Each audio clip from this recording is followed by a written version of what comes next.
Salam alaikum mes chers amis, chères familles, chers étudiants en deuxième année génie industriel et logistique de l'ENSEM. Nous allons aborder notre séance du 5 mai 2020 du cours Santé et Sécurité au travail. Cette fois, nous allons parler des produits chimiques. Avant cela, je vous souhaite Ramadan Mubarak Saïd. الله يدخلوا عليكم بالصحة والعافية يا ربي والشفاء. Bonjour à ceux qui me suivent, sachant que mes étudiants ne sont pas là. Mais de toutes les manières, ils pourront suivre après sur YouTube, puisque je lance... Eh ben voilà. Donc, il y a une je lance donc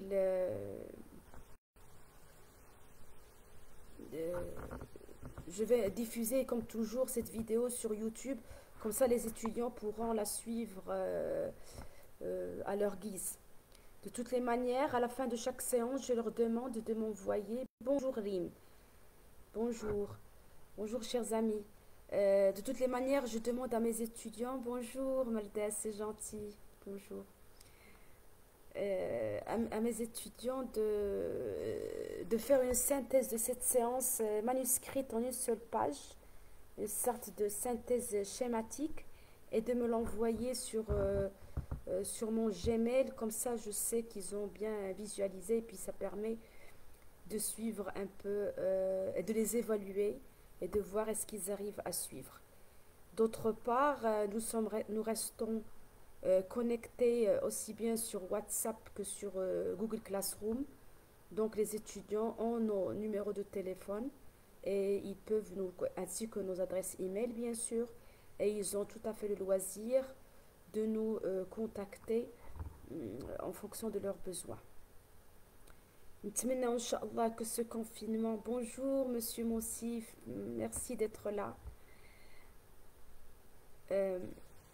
Donc, j'espère que ce confinement, Inch'Allah, va s'arrêter le 20 mai. Bonjour, Hind. La bonne nouvelle, c'est que oui, alors les étudiants doivent en effet être présents, comme ça, on garde la trace. Alors la bonne nouvelle, c'est qu'hier, l'usine de Renault Tanger et Somaka ont redémarré. نتمنوا لهم التوفيق إن شاء الله, parce que c'est un défi. Alhamdoulilah, c'est une très bonne nouvelle, parce que si une entreprise centrale comme ça, bonjour Oumeima, ouvre, ça veut dire qu'il y aura d'autres entreprises autour qui vont ouvrir, et ça c'est une très très bonne nouvelle. Inch'Allah. صباح الخير professeur Smaïl Zeki. Ramadan Mubarak Saïd. Ramadan Mubarak Saïd. Donc voilà, donc je disais qu'hier il y a la réouverture des deux usines de Renault. Je ne sais pas où je peux essayer ou là, mais alhamdoulilah, c'est une très bonne nouvelle, parce que ça veut dire que derrière il y aura un ensemble d'usines qui sont leurs fournisseurs qui vont redémarrer. يا ربي الله يجعلها redémarrage مبارك سعيد بالتوفيق إن شاء الله للمهندسين والتقنيين والعمال المغاربة في المعامل المغربية. La deuxième bonne nouvelle aussi, c'est que apparemment, reste à confirmer, le Maroc est un des premiers producteurs des masques au monde. Donc on a commencé à exporter, alhamdoulilah, c'est une très très bonne nouvelle. Ça nous rassure un petit peu par rapport au futur économique du Maroc, parce que ça reste, comme j'ai déjà expliqué, une inquiétude. والله سبحانه وتعالى هو الرزاق, والله سبحانه وتعالى هو اللي حافظ هذه البلاد المباركة السعيدة بحفظه الجميل وبلطفه في جميع الأحوال. احنا كنديروا السبب ونتوكلوا على الله سبحانه وتعالى, وسيدي ربي ما يخيبناش. Donc je passe à la séance à proprement parler. Donc nous allons aborder, comme j'avais entamé la séance dernière, l'aspect des risques chimiques, l'aspect de gestion de risques chimiques, et par la suite dans les séances prochaines on va aborder Inch'Allah les risques incendies. Ce sont des risques qui sont liés et ils sont considérés comme étant des risques majeurs. Notre référence bibliographique ou notre source documentaire est librement téléchargeable, donc comme j'ai déjà expliqué, sur YouTube, sur Internet, pardon. Donc c'est le site web officiel de Soban. Donc je l'ai dit, je vais remettre en commentaire euh, le, le lien. Donc le site c'est www.soban.be et vous allez sur ce site, vous allez à publication, Donc dans un volet qui s'appelle publication, vous allez trouver un ensemble de publications possibles. Vous allez chercher un document qui s'appelle produits chimiques dangereux. Et donc vous le téléchargez, c'est un PDF, produits chimiques dangereux. Je vais copier l'adresse du lien et je vais la mettre en, en commentaire. Je vais la mettre en commentaire. Je suis heureuse d'avoir des gens qui suivent avec moi. Marhaba, malgré Ramadan, j'en suis très très honorée, merci beaucoup. Donc c'est ce document sur lequel je vais me baser pour parler de... Bonjour Mariam Kimsani, bonjour Yousra, pour parler donc des risques chimiques. Bien sûr, l'autre site de référence, comme j'ai déjà expliqué, c'est inrs.fr. Bien sûr, on trouvera, c'est un site français qui est le plus utilisé dans les entreprises marocaines. Donc il est très très riche en documentation, vraiment on y trouve tout. Mais il est un petit peu laborieux à utiliser, comme j'ai déjà expliqué. D'autre part, au fur et à mesure, parce que la séance est plus improvisée qu'autre chose, comme toujours d'ailleurs, je ne sais pas enseigner autrement. D'autre part, Inch'Allah, je vais illustrer les quelques concepts par éventuellement des projets de fin d'études. Un projet de fin d'études, c'est le dernier qu'on avait réalisé. Un excellent projet de fin d'études qu'on avait réalisé l'année dernière. Alir Corporation à Rabat. Donc le projet s'intitule Gestion de produits des déchets chimiques et mise en place des conteneurs d'entreposage des déchets chimiques. Il a été réalisé par notre excellent ingénieur Youssef Lebib, qui d'ailleurs a été recruté et qui s'est spécialisé dans le domaine de la santé et sécurité au travail. Et donc je remercie Monsieur Wassim Lerbeli ainsi que toute l'équipe de LIR pour cette opportunité qu'ils nous ont offert. Alors ce projet particulièrement a été réalisé à l'Université internationale de Casablanca, c'est la première fois où j'ai enseigné. Sinon, donc ça c'est juste parce que c'est le dernier, mais sinon, comme j'avais expliqué, l'autre PFE, je peux parler et normalement, vous voyez illustré. Bonjour. Le PFE qui a été réalisé par nos ingénieurs NSEM Mftah Fatem Zahra et Sabah Bellil le 15 juin 2015. Il a été réalisé au sein de l'entreprise Royal Air Maroc. C'est l'atelier de maintenance. Je remercie les encadrants de la RAM, M. Bennis et M. Ralbi. C'est grâce à leur contact et au travail avec ces encadrants industriels que nous, enseignants académiques, arrivons à être à jour par rapport aux vraies problématiques industrielles pour ne plus rester uniquement dans la théorie. Et donc c'est un PFE qui a été bien sûr qui s'intitule Contribution à la maîtrise des risques professionnels et mise en place d'un tableau de bord santé et sécurité au travail. Donc c'est pour avoir un diplôme d'ingénieur d'État à l'ENSEM de l'UH2C. Donc ça c'est les deux références que je vais citer. Donc Soukna Allah. Donc Soukna Allah, je vais regarder mon polycopier. Normalement je distribue à mes chers étudiants un polycopier qui est tiré du PFE de la RAM. C'est une sorte d'étude de cas et on fait des exercices en classe à partir des données. On extrait quelques données de ce type-là. Donc,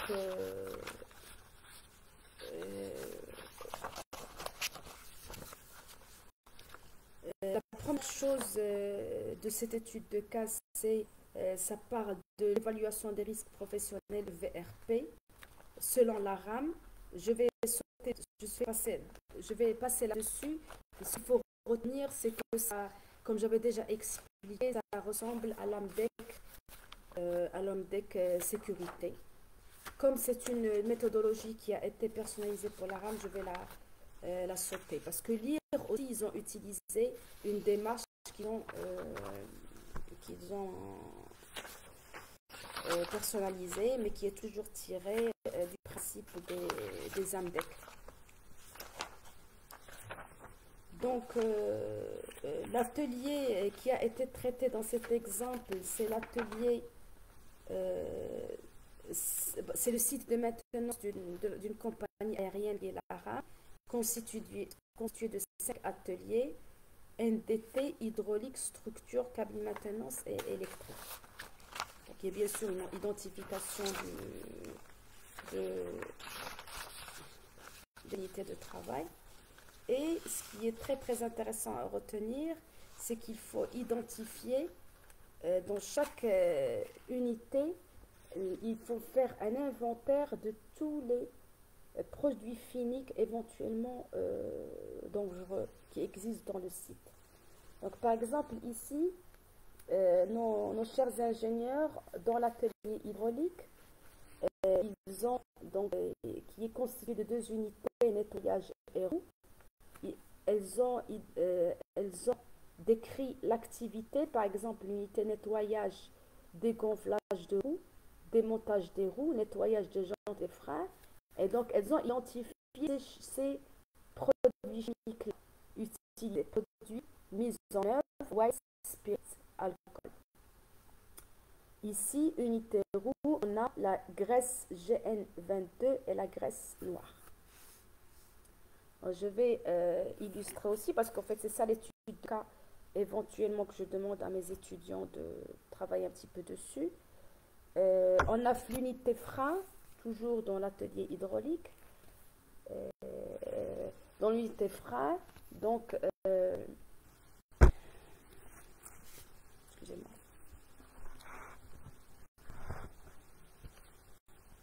Dans l'unité frein, on a l'activité de l'unité sortir les freins du conteneur, désassemblage des freins, dérivetage des patins, nettoyage des freins, désassembler dans la machine de nettoyage, surfaçage, assemblage des freins, mise en place dans un banc d'essai hydraulique et le produit mis en œuvre, le HyJet 6A.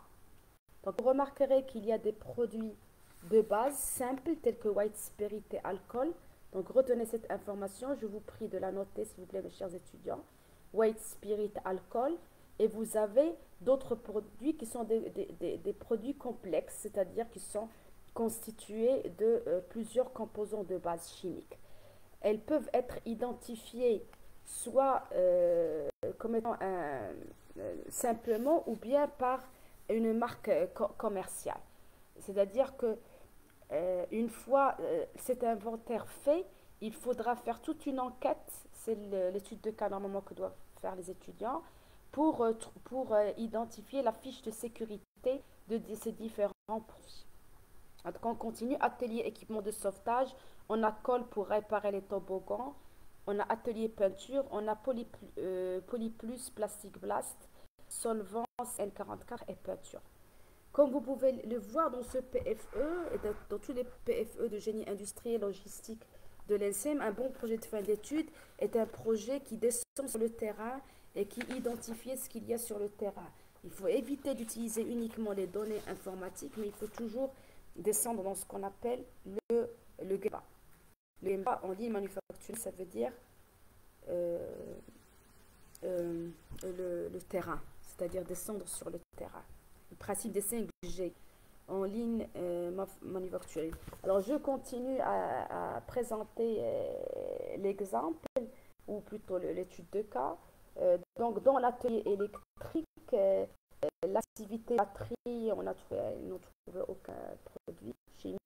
Pour le four et chauffe-eau,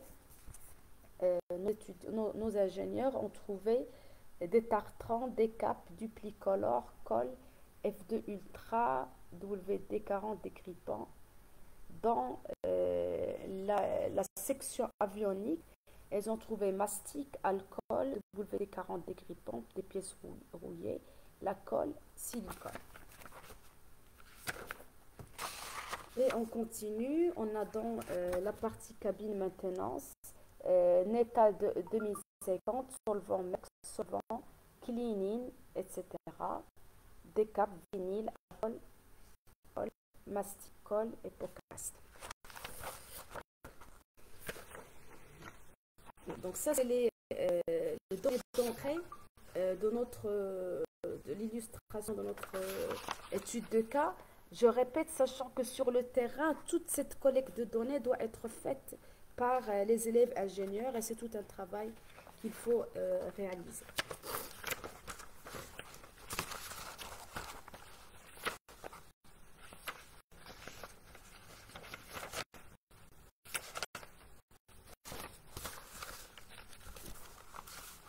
Alors, parmi les premières tâches aussi qu'il faut faire dans la phase, dans la phase collecte des données, il sera demandé aux ingénieurs d'établir un plan de masse. Un plan de masse. Alors, vous avez un exemple ici du plan de masse de l'atelier.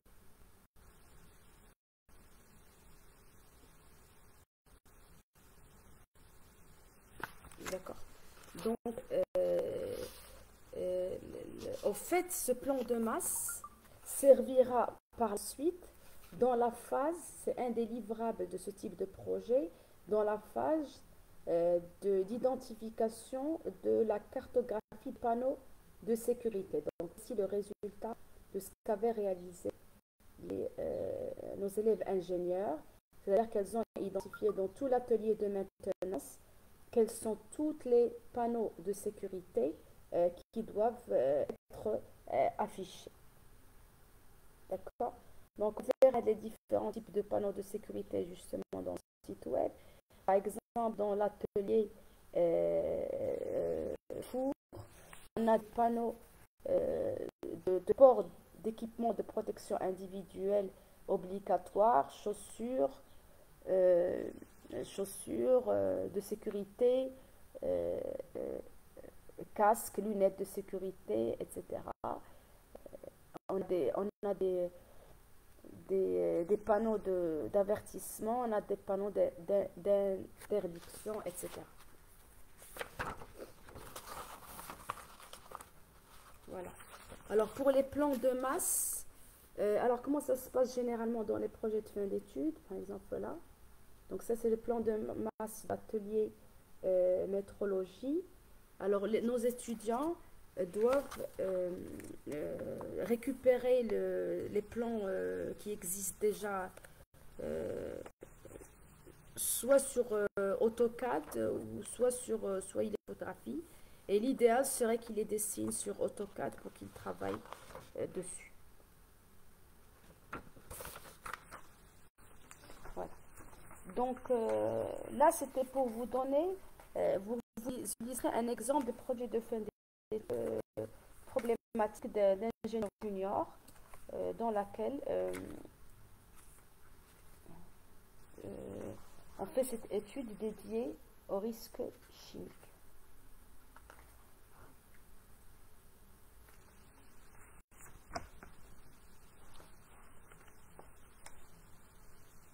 Parce que je me perds un petit peu dans ma documentation.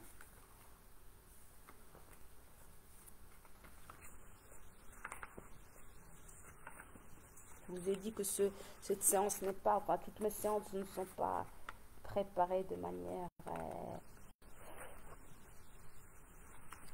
très formelle. Donc généralement je fais plus de l'improvisation basée sur ce qu'on a fait depuis ce qu'on fait en classe depuis plusieurs années. Donc je suis en train de chercher où commence le document. Quand on est en salle de cours, ça passe, mais c'est vrai que maintenant sur le live, ça fait vraiment lourd. Je m'en excuse. Alors, où est le début? Voilà. Voilà. Voilà. Je retrouve mon document. Voilà, ici, ouf, enfin. Donc ça, c'est le document que je distribue à mes étudiants normalement en temps normal. C'est un polycopié, une deuxième partie du polycopié qui est constitué de 18 pages. Alors, ces 18 pages sont directement tirées du document dont j'ai parlé tout à l'heure, le PDF de Soba. Donc, je n'ai rien inventé, c'est juste pour des raisons de photocopie, je le rédige. Alors, dans ce document, qu'est-ce qu'on trouve? Le document que je distribue à mes étudiants fait une synthèse ou un récapitulatif de quelques fiches d'aide qui sont dans le document initial. En l'occurrence, la première fiche d'aide, c'est la liste de ce qu'on appelle les phrases R. Donc, dans le PDF, vous allez trouver une fiche d'aide qui s'appelle les phrases R. Donc, retenez que dans les risques chimiques, les phrases R définissent les risques particuliers attribués aux substances et préparations dangereuses. Donc ça, c'est selon le document. Il y a une autre variante, les CLP, on va se contenter de ça. On va se contenter de ça. Sinon, il y a une CLP qui utilise d'autres. Donc, les phrases, les symboles sont des symboles internationaux qui permettent d'identifier un type de risque particulier. Donc ici, nous avons de R1 jusqu'à R68 et on a la combinaison des phrases R. D'accord? Donc ces phrases R servent à être mis dans l'étiquetage obligatoire des produits chimiques. Toujours comme suite de cette information, on a juste pour illustrer, parce qu'on a toute la liste, voilà, donc un récapitulatif, le tableau suivant permet de déterminer rapidement le type d'effet à partir des phrases R. Alors par exemple, ici,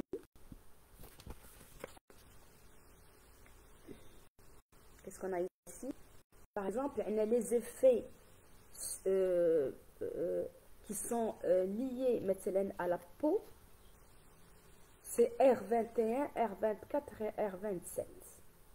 Donc R21 est nocif par contact avec la peau, R24 toxique par contact avec la peau, R27 très toxique par contact avec la peau.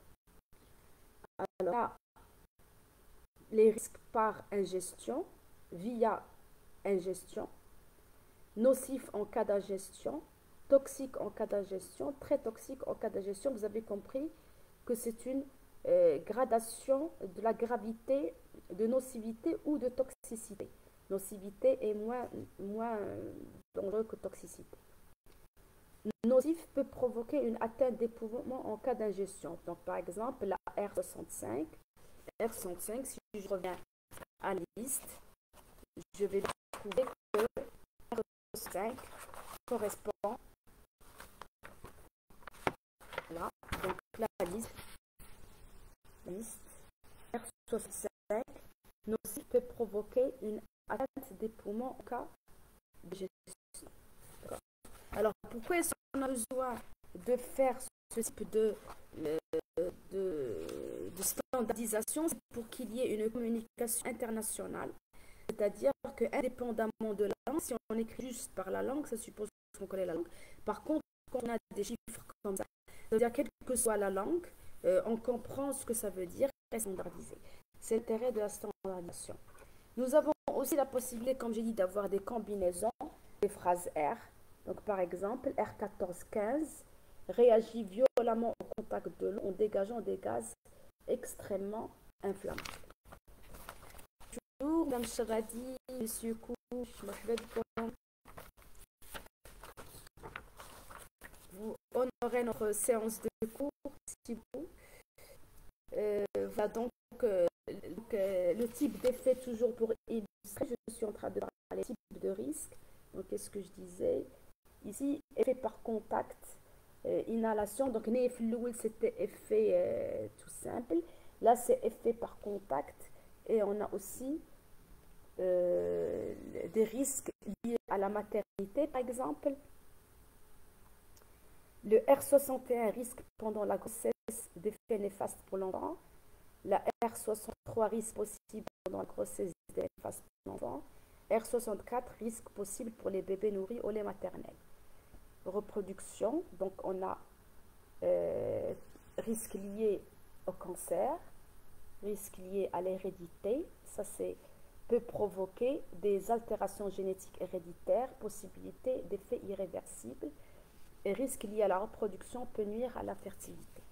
Bien sûr, nos ingénieurs génie industriel ne sont pas des spécialistes des risques chimiques, il y a des professionnels pour ça, mais comme j'expliquais dans la démarche Soban, ils sont supposés pouvoir utiliser cette documentation qui est émise par des professionnels pour qu'ils puissent identifier les risques chimiques existants dans leur milieu de travail.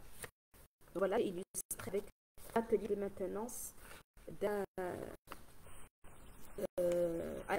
aéronautique.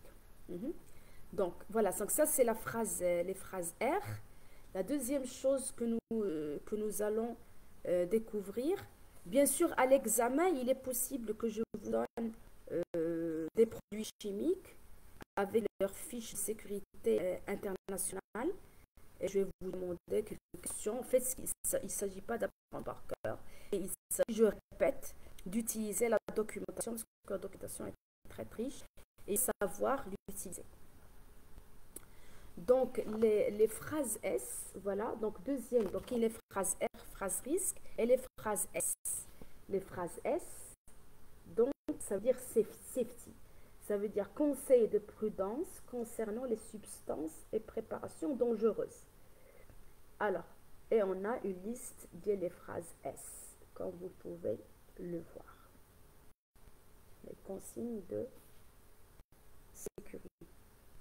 Vous trouverez tout ça, comme j'ai dit, dans la brochure, j'ai déjà donné le lien à télécharger. Voilà, donc on a de S1 jusqu'à S64. D'accord. Je vais voir ce qu'il y a. Voilà. Donc, je vais voir quelques S, juste pour illustrer. Par exemple, S1, conserver sous clé. S7, conserver le récipient bien fermé. S21, ne pas fumer pendant l'utilisation. S25, éviter le contact avec les yeux. S30, ne jamais verser de l'eau dans ce produit. S40, pour nettoyer le sol ou les objets souillés par ce produit, utilisez le produit, il faut préciser. S45, en cas d'accident ou de maladie, consultez immédiatement le médecin. Il y en a au total 64 sur cette version.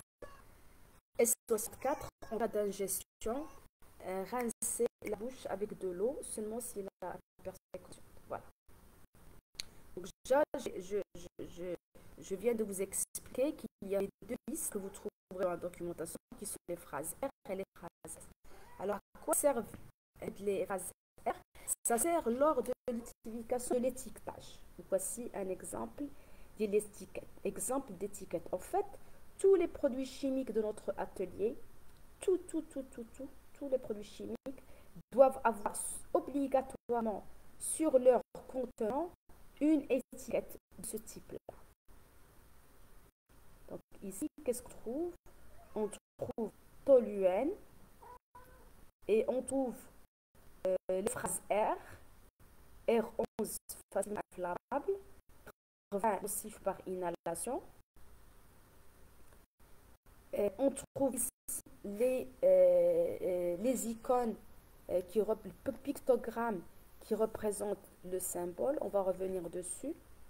Et on trouve aussi, comme on a dit, les phrases S ici, conserver à l'écart de toute flamme ou source d'étincelle, ne pas fumer. S25, éviter le contact avec les yeux. S29, ne pas jeter les résidus à l'égout. S33, éviter l'accumulation des charges électrostatiques. Voilà. Donc ça, c'est exemple d'étiquette. Et on a ici l'étiquetage. On a ici l'étiquetage avec quelques symboles. Il y a eu un changement de symbole, je crois, en 2017-2018. Je m'excuse, je n'ai pas vraiment mis à jour ma documentation. Donc, mais de toutes les manières, une fois qu'on comprend le principe, quand on va en projet de fin d'études, en fonction de l'entreprise, on sait quelles normes ils utilisent ou quelles références ils utilisent. Les principes restent les mêmes.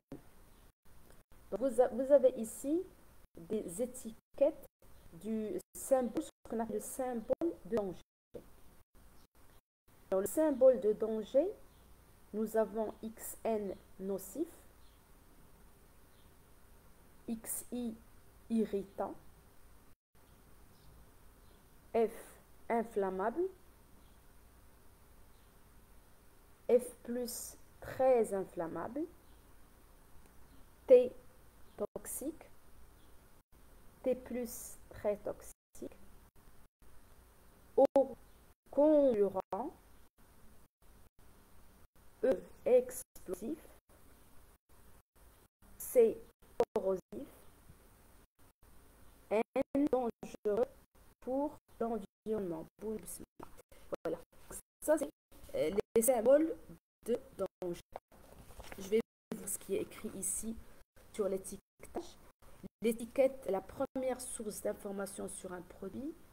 Selon les prescriptions des articles, les X, Y, Z relatifs aux agents chimiques, le fabricant ou le distributeur doit veiller à ce que l'étiquette soit réglementaire et contienne toute l'information nécessaire, à savoir le nom du produit, l'indication spécifique de danger et les symboles qui s'y rapportent, les phrases qui mentionnent les risques spécifiques de ces dangers, phrase R, les phrases qui contiennent les conseils de prudence afin de limiter tout risque, phrase S, le nom et l'adresse du fabricant et de la personne qui a mis le produit sur le marché, le symbole de danger approprié au produit.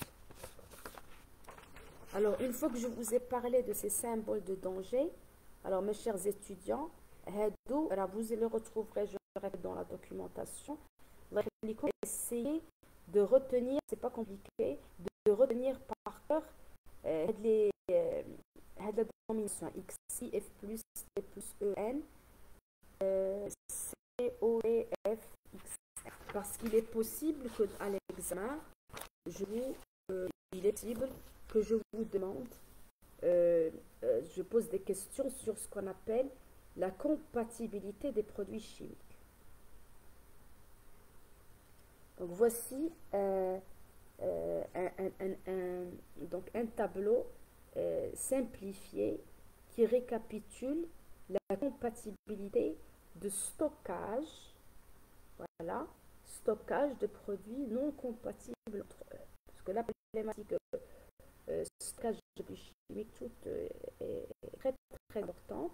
Il faut éviter de stocker ensemble des produits qui sont compatibles, puisqu'il y a des risques d'explosion ou de gaz toxiques. Donc voici le tableau. Donc on a bien sûr tous les produits du même type sont compatibles avec eux. Donc en diagonale, c'est toujours plus, c'est-à-dire stocker ensemble sans problème. Ou on a non stockés ensemble. Alors ceux qui sont stockés ensemble uniquement si des mesures spécifiques de prévention sont prises sont les X avec le comburant.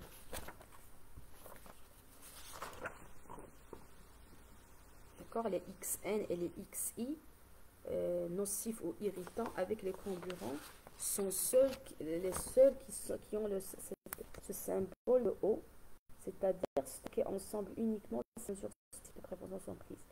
Sinon, on a une majorité qui sont incompatibles binatomes et quelques-uns, comme vous pouvez le voir, qui sont compatibles binatomes. Donc les produits qui peuvent réagir entre eux ne doivent pas être stockés ensemble.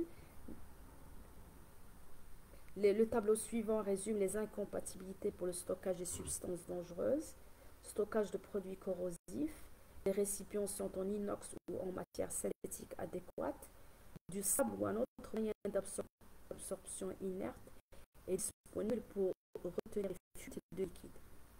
Stockage de produits toxiques. Dès la réception, tout produit toxique doit être gardé dans des récipients étanches dans une armoire sous clé. Ensuite, il y a la problématique de gestion des déchets chimiques. Ça, c'est une problématique qui a été particulièrement bien traitée dans le projet de fin d'études de lire parce qu'en fait, voilà, nous remercions une fois M. Lerbe-Guessine, qui était l'encadrant industriel de ce PFE. Donc, au fait, les produits chimiques, une fois utilisés, c'est-à-dire dans les déchets, qui avaient des locaux de stockage de déchets chimiques, eux-mêmes pouvaient présenter un problème. Et d'ailleurs, il y a eu un accident chez eux il y a quelques années, c'est-à-dire chez Alet L'Afia dans un local. Il y a eu beaucoup de dégâts, mais ça aurait pu être pire. Donc, en fait, c'est l'incompatibilité des déchets chimiques. C'est très important. Donc, je vais lire ce qui est écrit ici. Tout déchet est un produit et doit par conséquent être traité comme tel. Identification, classement, étiquetage. Un plan de gestion et d'enlèvement des déchets est établi en collaboration avec la personne responsable de l'environnement de l'entreprise. Le service interne de prévention et de protection et de la personne responsable de l'enlèvement des déchets. Alors ici, ce qui est intéressant pour nos chers élèves ingénieurs, c'est qu'il y a l'aspect risque SST, il y a aussi l'aspect risque environnemental. Je répète, la gestion des produits chimiques dangereux touche aussi bien les risques liés à la santé et à la sécurité au travail que les risques environnementaux. Ce qui nous renvoie à une problématique que nous verrons le semestre 5, Inch'Allah, qui s'appelle gestion des déchets, avec le professeur Mouni Haji, professeur Rajab Benabou et professeur Hanan Mhazi. Donc on verra en troisième année, Inch'Allah, la problématique de gestion de déchets. C'est toute une problématique de recherche qui est très très intéressante. Alors, la façon de collecter les déchets sur le lieu de travail est décrite dans le plan d'enlèvement des déchets. Il est prévu au poste de travail des bacs collecteurs en cas de fuite, des récipients adaptés à la nature du produit. Ces récipients sont stables et peuvent être manipulés et transportés en toute sécurité vers le ou les dépôts de stockage. Les déchets sont enlevés régulièrement des postes de travail et stockés dans un endroit prévu à cet effet en attendant leur rang définitif. Le mélange de déchets différents est évité, réactivité entre déchets. Alors, liste des équipements de protection individuelle. Cette fiche reprend de manière indicative, donc on va passer à une autre fiche, toujours du document, liste des équipements de protection individuelle. Je vous rappelle que ça s'appelle EPI. Cette fiche reprend de manière indicative et complète les équipements de protection individuelle utilisés lors d'une exposition des agents chimiques. Le choix des protections individuelles doit toujours être effectué avec l'assistance d'un conseiller en prévention et en concertation avec les travailleurs concernés. Donc les EPI sont casques de sécurité pour usage industriel dans l'industrie chimique, casques légers pour protéger le cuir chevelu tels que le bonnet, les bonnets, capuchons, casquettes, couvre-chef protecteurs, les mêmes que ce monté, mais d'un tissu plus spécifique avec protection. On a les EPI pour la protection des yeux et du visage, voies respiratoires, mains et bras, bonjour, pieds et jambes, peau et ensemble du corps. Par exemple, pour l'ensemble du corps, on a des costumes de 2 pièces, des vêtements de sécurité, des gilets, des vestes ou des vêtements de protection contre la chaleur, la poussière, certains gaz, etc.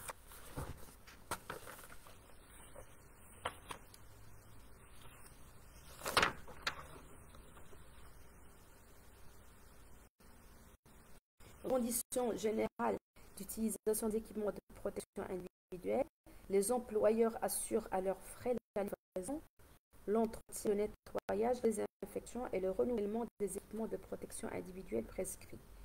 Ils veillent à ce que les travailleurs les utilisent systématiquement et d'une façon correcte. Les EPI sont tenus constamment dans un état de flow impeccable. Ils sont nettoyés et renouvelés en temps utile. Ils sont destinés à être utilisés seulement par le travailleur auquel il a été fourni. Plusieurs utilisateurs, les EPI doivent être nettoyés et désinfectés. Les travailleurs ne peuvent encore implanter des EPI chez eux. Les travailleurs ont l'obligation de les utiliser et de suivre les instructions qu'ils ont reçues à cet effet. Donc, je passe à un autre concept de gestion des produits chimiques, principes généraux de prévention des risques chimiques. Donc, cette fiche décrit succinctement les différentes méthodes de prévention pour éliminer ou réduire les risques liés aux agents chimiques. Chaque méthode a ses points forts et ses points faibles. Alors, le premier principe de la prévention des risques chimiques s'appelle élimination du produit. Moi, je vais lister les différents principes, ensuite je vais les commenter. Donc, on a l'élimination du produit, on a le principe de substitution, on a le principe de système fermé et automatisation, on a le principe d'élimination et réduction du risque à la source, le principe de mesure de protection collective versus équipement de protection individuelle. Et d'ailleurs, on en parlait dans la norme ISO 45000 qui préconise toujours de privilégier les mesures de protection collective. Le principe lié aux prescriptions de comportement pour les travailleurs. L'approche intégrale. Voilà, donc ça, c'est les différents principes de prévention des risques chimiques qui sont donnés dans ce document. Alors, je commence par l'élimination du produit. Et le principe est l'élimination complète du risque. En se posant la question, l'agent chimique dangereux utilisé est-il nécessaire pour le processus industriel? N'y a-t-il pas de méthode alternative de production? Par exemple, au lieu de souder un élément en chrome, ne peut-on pas fabriquer cet élément en matière synthétique?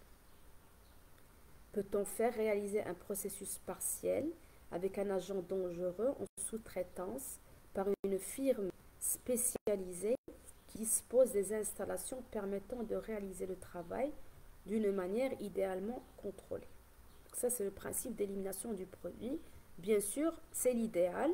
On élimine le produit, la source et le danger, mais ce n'est pas toujours possible, comme vous pouvez l'imaginer. Donc, si ce n'est pas possible, on recourt à ce qu'on appelle le principe de substitution. Bonjour, c'est Khalid, merci beaucoup. Alors, le principe de substitution. Est-il possible de remplacer un produit par un autre moins dangereux? Donc, on substitue le produit. Exemple, utiliser des peintures à base d'eau plutôt que des peintures à base de solvant.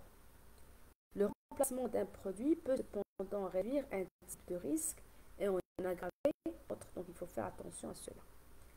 Exemple, le produit de substitution peut être moins toxique mais plus inflammable et augmenter le risque d'incendie ou d'explosion. Lors de chaque tentative de substitution d'un produit chimique, il faut donc étudier minutieusement toutes les caractéristiques de danger des produits alternatifs dans le domaine de la santé, l'incendie, l'explosion, l'environnement, la sécurité et le transport. Préalablement à l'introduction d'un nouveau produit, il faut déterminer comment en pratique les risques nouveaux éventuels seront maîtrisés. Le troisième principe de prévention des risques chimiques, c'est le concept de système fermé et automatisation. D'ailleurs, on parle du concept de système hermétique. H-E-R-M-E-T-I-Q-U-E. Hermétique veut dire fermé de manière sûre et étanche. Hermétique. Alors, système fermé et automatisation. Est-il possible d'utiliser les produits dangereux en circuit fermé ou système automatisé. Si une fuite ou dégâts occasionnel ne peut se produire, on peut admettre qu'il n'y a pas de contact avec l'agent et que, de ce fait, le travailleur ne court aucun risque.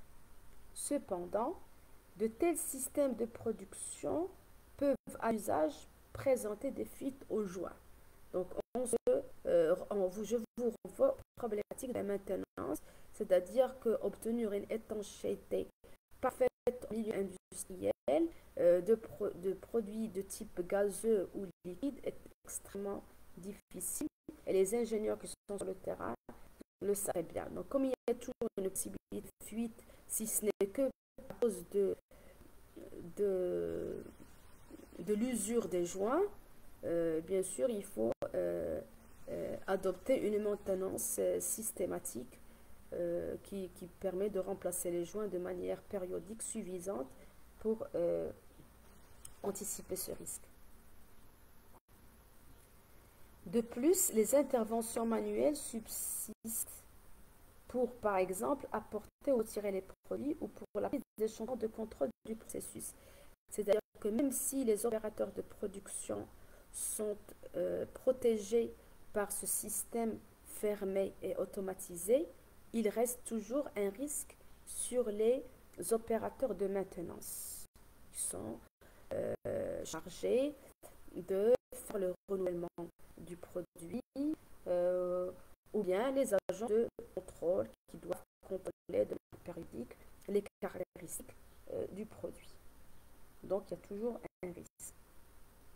Donc, les systèmes fermés d'automatisation ne suppriment donc pas les risques, ils les atténuent cependant, mais les réduisent en limitant fortement le nombre de personnes exposées et la durée d'exposition, ce qui est évident.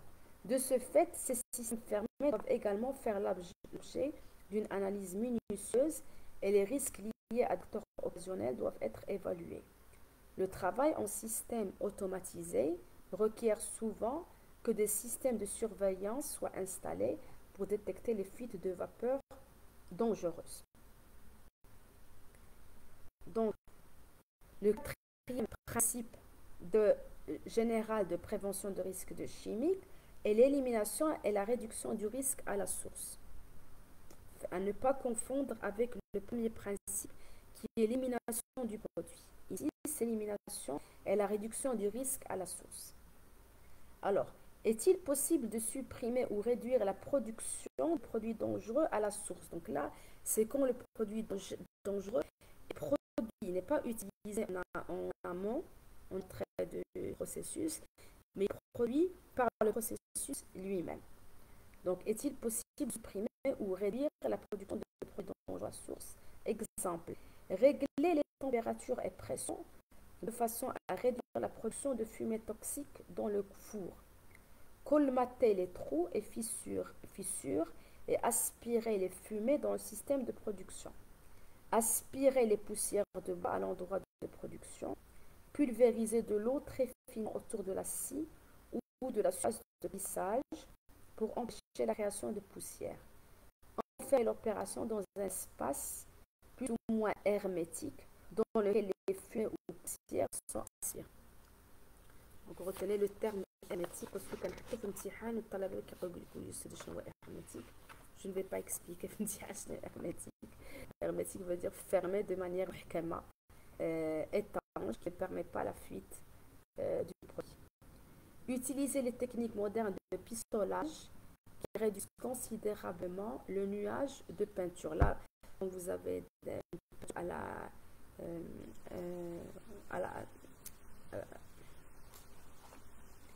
peinture avec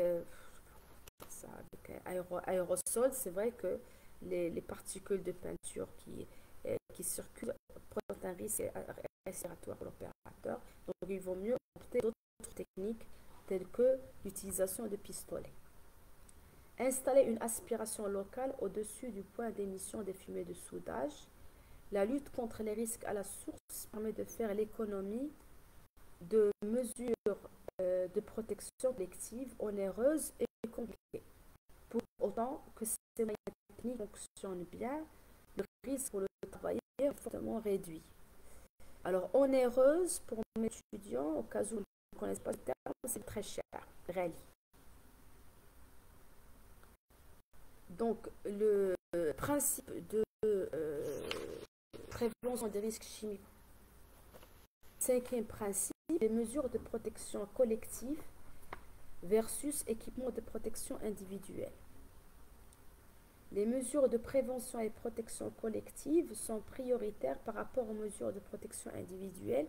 D'ailleurs, on a cité ça même dans la norme ISO 45000. C'est un principe général. Les équipements de protection collective bien conçus interfèrent peu avec le bien-être des travailleurs et génèrent peu de contraintes au travail, ce qui n'est pas le cas des équipements de protection individuelle qui sont assez gênants de manière générale. Et d'ailleurs, on a constaté dans les différents projets industriels liés à cette problématique qu'il y avait souvent un refus ou une difficulté d'adoption des EPI par les opérateurs. C'est une grosse problématique. Les équipements de protection collective bien conçus, bon là j'ai dit, par contre les EPI entraînent de la gêne et de l'inconfort, ce qui peut faire qu'ils ne soient alors pas portés de manière efficace ou pas portés du tout. Donc on trouve des opérateurs qui, dès que le contrôleur ou leur chef hiérarchique disparaît de leur vue, ils enlèvent le masque, ils enlèvent les lunettes. On le remarque beaucoup chez les soudeurs, par exemple, les soudeurs informels, même s'ils ont des casques de protection, la majorité ne les utilise pas parce qu'ils goullent que je n'arrive pas à travailler correctement. C'est très, très grave problème parce que le soudage présente des risques très très graves sur la vue.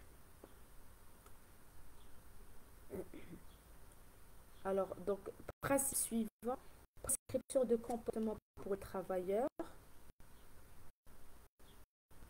Les mesures suivantes complètent les mesures de prévention collective.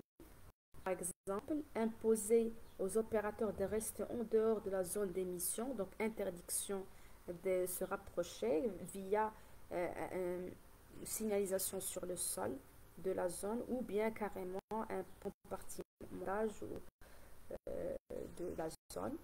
Prévenir le contact de produits avec la peau, réduire au minimum le nombre de personnes travaillant avec les produits dangereux, garder les récipients fermés. Ensuite, on a le concept, le principe de approche intégrale. Bonjour Aïssam Tabib, donc on est en train de parler des risques chimiques, cette spécialité, et je te rappelle que tu avais travaillé sur ça dans ton projet de fin d'études. Et je te félicite encore une fois pour l'excellent travail que tu avais fait. Alors, c'était une usine à Barchid, n'est-ce pas, Aïssam Tabib? Je ne sais pas si tu m'écoutes. C'était une usine de Barchid de céramique, des Zlige. Alors, Smith, c'est super céramique, et tu as fait vraiment un excellent travail. Malheureusement, oui, bonjour Aïssam. Malheureusement, j'ai perdu la version électronique en PFE. Je te demande pour que je puisse illustrer à mon cours parce que j'adore le travail que tu avais fait. D'ailleurs, je crois que c'est le premier projet. Oui, Barchid. Ah, tu travailles toujours avec eux, Yeka Aïssam. D'ailleurs, ils t'ont recruté suite à cela, n'est-ce pas? On est toujours là, oui, Barchid. Où est-ce que tu travailles maintenant, Aïssam? En tout cas, je pense que tu es toujours dans le domaine de la santé et sécurité au travail. Tu as été fidèle à ce domaine. J'attends ta réponse. Donc, Aïssam Tabib est un ingénieur enseignant de la promotion, je crois, 2015. Oui, super. Très bien. Merci. Tu m'enverras parce que je suis très, très contente de ton projet. Donc, l'approche intégrale. Nope, je suis à NJ Paris. Ah, tu es parti à Paris. Oh, et dans quel domaine? Tu es toujours dans la santé et sécurité au travail ou tu as complètement changé de domaine? C'est énergétique? Qu'est-ce que tu fais maintenant? Et ça nous intéresse. NJ, c'est une filiale de Électricité de France Je crois qu'ils sont spécialisés dans la production des énergies renouvelables. C'est un géant mondial. Ils ont énergie au Maroc, ça existe. D'ailleurs, on est en collaboration. Ah, bah super, de projet QSE. Nous te souhaitons beaucoup de réussite tout offert. Et je suis très heureuse que tu aies gardé cette carrière de qualité, sécurité, environnement. Alhamdulillah. Alhamdulillah, Allah يوفقك ويوفق جميع المهندسين ديالنا. Alors, approche intégrale, les mesures de prévention ont toujours des implications économiques, techniques, organisationnelles, humaines. Exemple, une aspiration locale et coûteuse. Elle doit être techniquement intégrée au poste de travail. Elle demande des aménagements organisationnels pour être restée opérationnelle.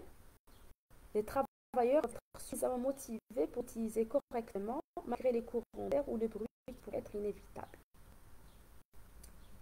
Voilà, donc quelques questions à se poser lors d'un projet de mesure de prévention. grâce Allah subhanahu wa ta'ala أولا وأخيرا وgrâce الاجتهاد ديالكم الشباب les élèves ingénieurs aussi des grandes écoles. J'ai eu la chance d'enseigner à Sam Meknes, à l'ENSM Casablanca, à l'EMI, à l'ESIT. C'est votre sérieux, votre implication qui nous donne la force et la motivation de continuer à vous enseigner et à nous améliorer. Nous sommes très très fiers de vous. Vraiment, vous êtes l'avenir de l'Umma et vous êtes le pilier de l'Watan. Quelques questions à se poser lors d'un projet de mesure de prévention. Quels seront les risques résiduels une fois que les mesures de prévention envisagées seront prises? Les mesures sont-elles suffisamment efficaces pour mener le niveau d'exposition sous la valeur limite? Alors, la valeur limite, c'est par exemple le seuil de criticité que l'on identifie dans la démarche évaluation des risques professionnels, démarche qui est liée qui est issue de l'AMEC. Donc, par exemple, il y a une criticité qui va de 1 à 125 et on peut décider, j'en ai déjà parlé dans les séances précédentes, décider qu'une criticité de 100, par exemple, dans un premier temps, tous les risques qui dépassent la criticité de 100 sont considérés comme des risques critiques et on essaie de faire des plans d'action pour diminuer tous les niveaux de risque, la criticité du risque au seuil. Ça ne nous empêche pas que dans le cadre de l'amélioration continue, que l'année prochaine, le seuil soit descendre à 80 par exemple. D'ailleurs, je crois que c'est ce qu'avait fait Aïssam Tabib dans son projet. Entre autres, c'était un projet très très très riche. Et il a été très autonome. Sera-t-il possible de mesurer l'exposition résiduelle? Parce que de toutes les manières, le risque zéro n'existe pas. De nouveaux risques sont-ils apparus du fait des mesures de prévention prises? Exemple, un risque d'explosion en mettant en place un système fermé. Quelle est la fiabilité des mesures de prévention adoptées au vu des techniques disponibles de l'organisation et de la culture d'entreprise? Exemple, le système d'aspiration sera-t-il positionné correctement? Le système de protection sera-t-il maintenu opérationnel? Les protections respiratoires seront-elles réellement portées? Quels facteurs faut-il prendre en compte pour que les mesures de prévention soient intégrées de manière effective et durable dans l'organisation de l'entreprise?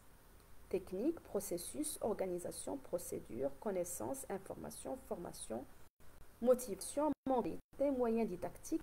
Quel est le rapport coût-bénéfice des mesures envisagées? Voilà. Donc, j'ai terminé la présentation et la lecture de la fiche qui s'appelle Principes généraux de prévention des risques chimiques.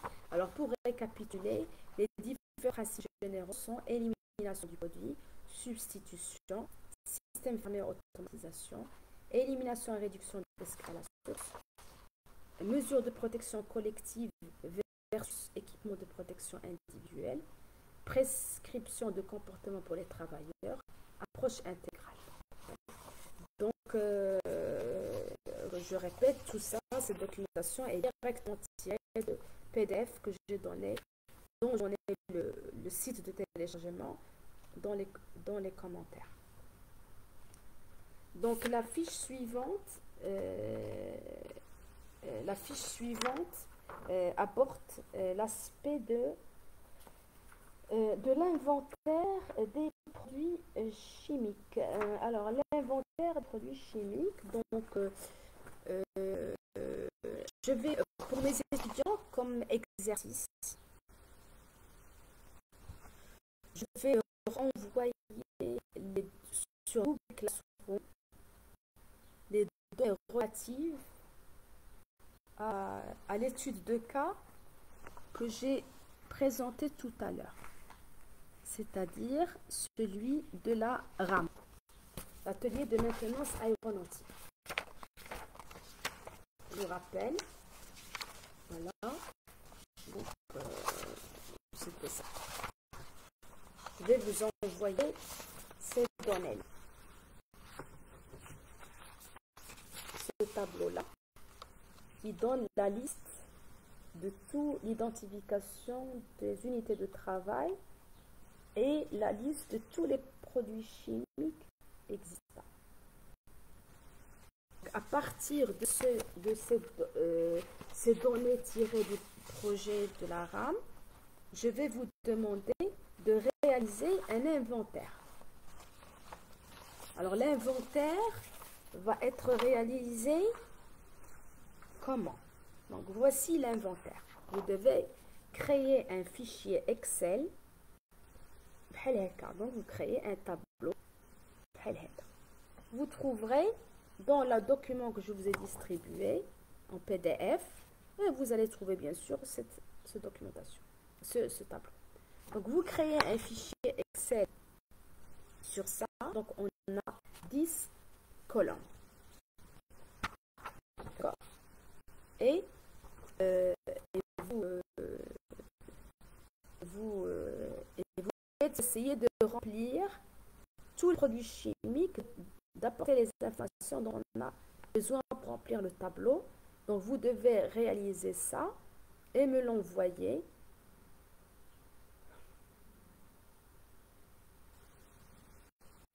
On va dire d'ici la fin de Ramadan, d'ici, on reverra ça, vous préparez ça. Inch'Allah, après le 20 mai, on aura une ou deux séances en classe dans laquelle on va travailler sur les PC pour discuter de ça. Donc, vous devez, maintenant, la fin de Ramadan, je dois ce travail. D'accord? Je sais qu'on a réussi certaines petites séances de certaines ou la de rattrapage. On discute des problèmes que vous avez eus. Donc, cet inventaire doit contenir le nom courant. Par exemple, ici, GLU. Donc, c'est le nom courant utilisé dans le milieu industriel. Et s'il faut mettre le nom courant, il faut la mettre Kula, par exemple. Kula.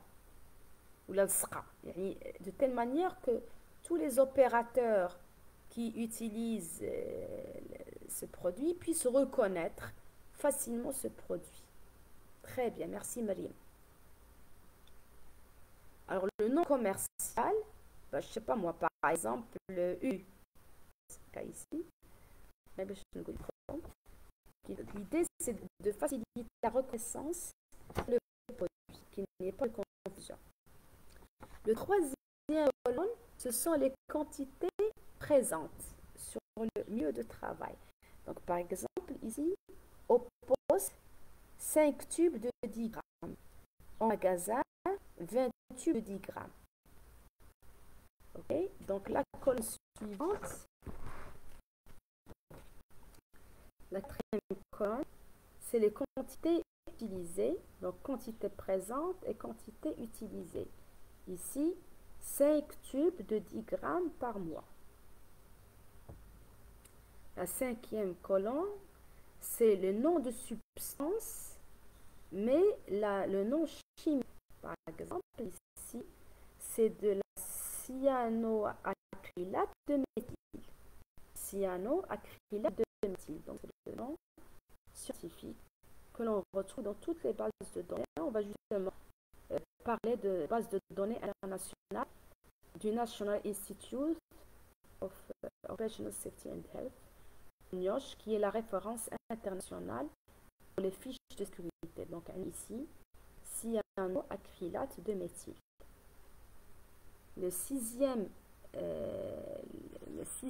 colonne, on doit mettre le numéro de CAS et on va voir dans les fiches de sécurité chaque produit chimique de base. Donc il y a la base de données NIOSH, c'est la base de données la plus complète, qui les différents numéros. Ici par exemple, cyanoacrylate de méthyle, le CAS d'ILA est 137053. On va voir un exemple, j'espère que j'ai... Ah oui, alors j'ai la fiche de sécurité, je vais vous la montrer.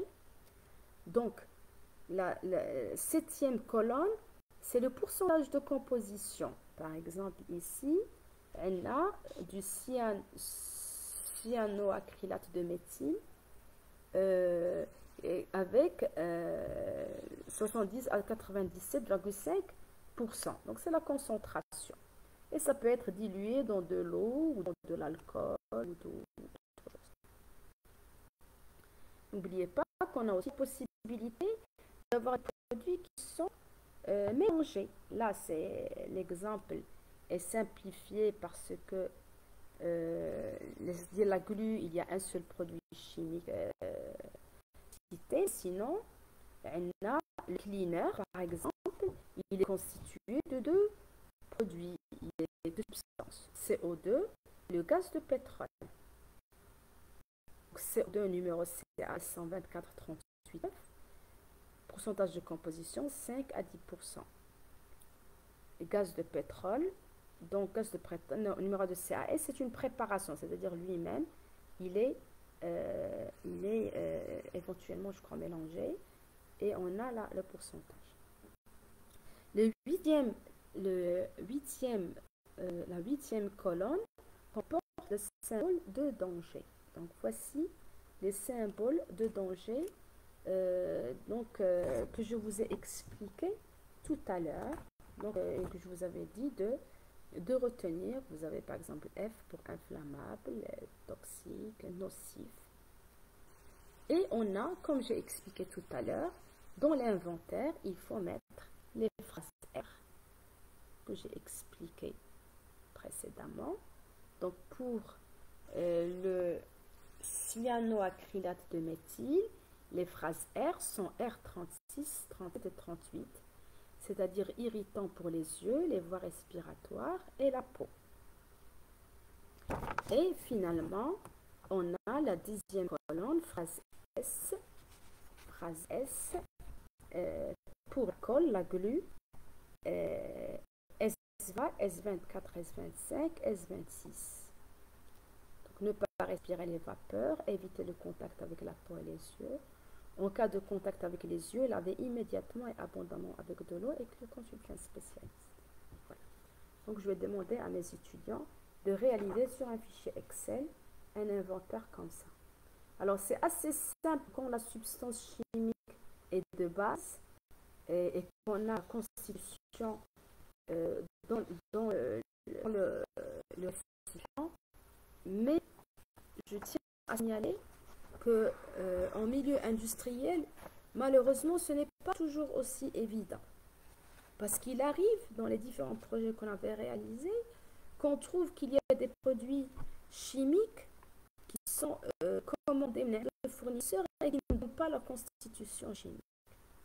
Donc faites attention pour ceux qui achètent les produits chimiques, il faut imposer aux fournisseurs de vous donner la constitution et toutes les informations dans la sécurité. Malheureusement, ce n'est pas toujours le cas. Ça, c'est une très grande critique qu'il faut faire pour les fournisseurs marocains.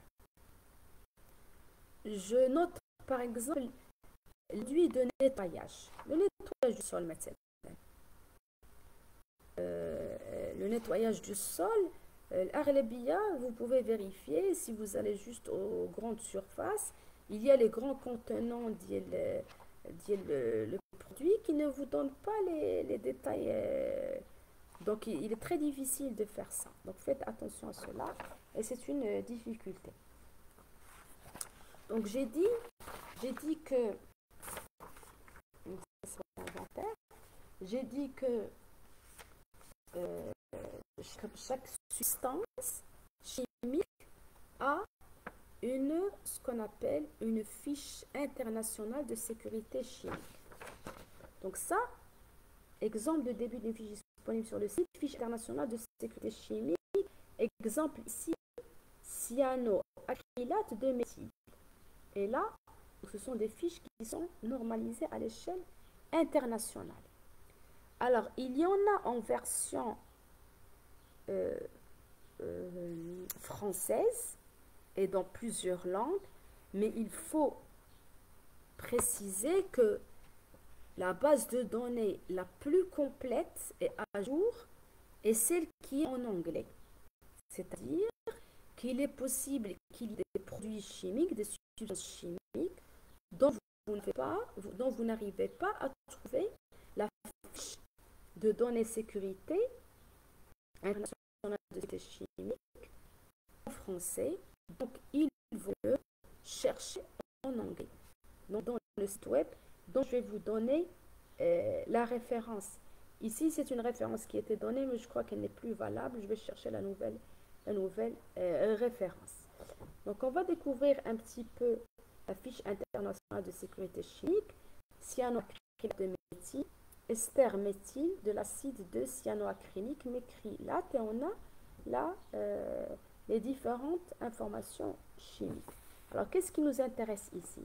Ce qui nous intéresse, c'est les différents numéros. Dans l'inventaire, il fallait donner le numéro de CAS. Le numéro CAS 137053. D'accord? Alors,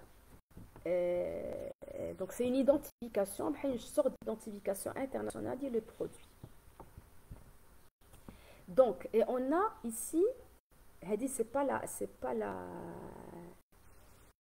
fiche complète, c'est juste une partie de la fiche, mais je vous montre. Donc, et ici dans cette fiche, on a toutes les informations concernant ce type de exposition.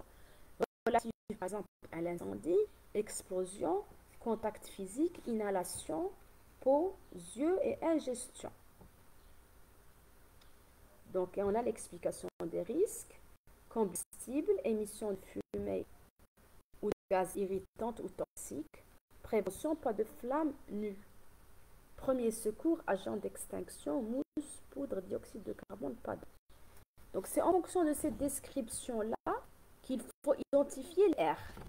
Donc, la fiche internationale de sécurité chimique qui a les risques et les symptômes, et vous devez chercher dans les listes R et S à quoi ça correspond. Je te l'étiquetage. Donc, par exemple, toujours le même produit, explosion, au-dessus de 79 degrés Celsius, des mélanges anti-vapeur explosifs peuvent se former. Donc, prévention, au-dessus de 79 degrés C, système en vase clos, ventilation, premier secours en cas d'incendie, refroidir les fûts. Donc, qu'est-ce qu'on trouve d'autre? On trouve aussi dans cette fiche des versions EFIT, ventilation, écarter toutes sortes d'ignition, c'est-à-dire de feu, ne pas rejeter à l'égout, absorber le liquide dans du sable ou un absorbant inerte, laisser solidifier, utiliser un écran facial, protection individuelle spéciale, appareil de protection respiratoire pour gaz et vapeur organique. Donc ça, c'est en cas de déversement et fuite. Pour le stockage, séparer les matières incompatibles, voire dangers chimiques, bien fermées, stocker seulement une fois stabilisées. Conditionnement et étiquetage, symbole XI, et voici les R et les S qui sont déjà identifiés. Voilà.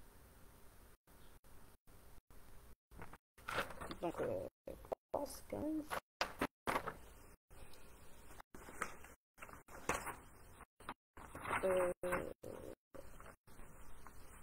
Donc, pour récapituler ce que j'ai expliqué maintenant, je vais récapituler parce que, comme j'ai appris récemment, la répétition est la mère de tout enseignement. Donc, je répète, je vais envoyer à mes étudiants les données sur l'étude de cas de l'atelier de maintenance aéronautique et je vais leur demander de réaliser l'inventaire du produit identification des facteurs risques. Donc, je vais lire ça, la fiche. La première étape dans l'organisation d'un système de gestion des risques chimiques est de réaliser un inventaire de produits auxquels les travailleurs peuvent être exposés. Cette vue d'ensemble des constituants de préparation commerciale et des produits de décomposition est importante puisqu'elle permet de résumer dans cette situation de travail les caractéristiques toxicologiques et les dommages qui pourraient résulter de l'exposition. Elle servira de base pour déterminer l'exposition potentielle des utilisateurs, les mesures à réaliser éventuellement, les évaluations de santé spécifiques auxquelles les personnes exposées doivent être soumises, les mesures à prévoir pour la protection de la maternité. Cet inventaire doit être établi pour chaque situation de travail afin de dresser une vue d'ensemble des risques. Il doit concerner tous les produits utilisés ou générés à l'intérieur de l'entreprise. C'est le cas notamment des matières premières, des produits intermédiaires de fabrication, des produits de dégradation, vapeur de four, gaz d'échappement de chariot élévateur ou de tout autre véhicule à essence ou diesel par exemple. Des produits de décomposition tels que des fibres de matériaux de construction ou de conduite abîmées, des produits de colmatage, des poussières de métal et de bois, des poussières de silice, dans le cas de nettoyage par sablage ou des coupes de pavés, des poussières d'opération de meulage, châtrage, des produits finis. Les différents inventaires sont assemblés ultérieurement pour donner une vue d'ensemble du problème chimique dans l'entreprise. Leur établissement prend du temps, cependant, une fois établis, ces documents serviront continuellement de base pour gérer les différents types de risques de santé, sécurité, environnement.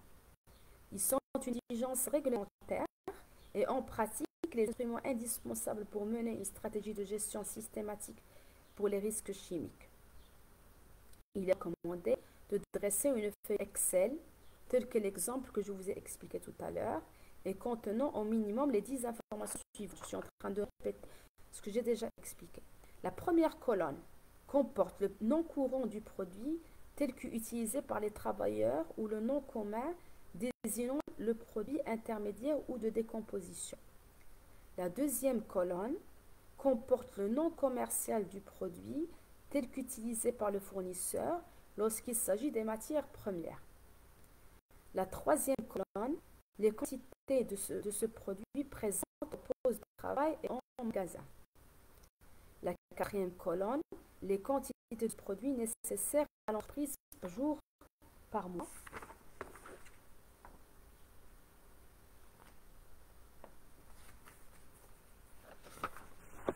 Page 12, alors.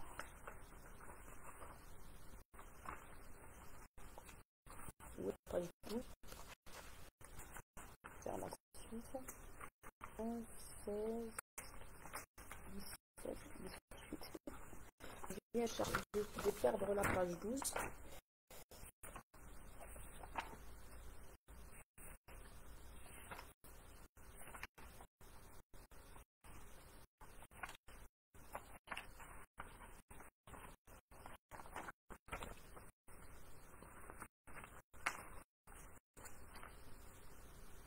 Quatrième colonne. Je l'ai perdu. Bon, de toute façon, je l'ai expliqué tout à l'heure. Je trouve la page. Je l'ai expliqué tout à l'heure.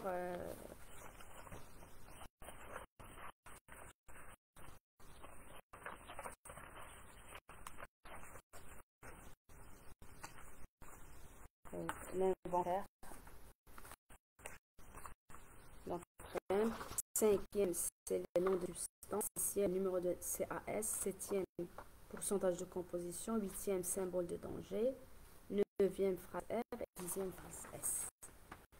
Voilà. Donc, merci pour votre attention, chers étudiants, chers amis. Merci aussi pour toutes les réactions et pour toutes les commentaires, votre participation. Donc, cette séance a duré 1h20. C'est une séance qui est assez consistante. J'ai présenté un ensemble de documents liés à la prévention des risques chimiques et j'ai donné à mes étudiants un travail à réaliser. Donc, les données, je vais les partager sur Google Classroom, sur Gmail, je vois.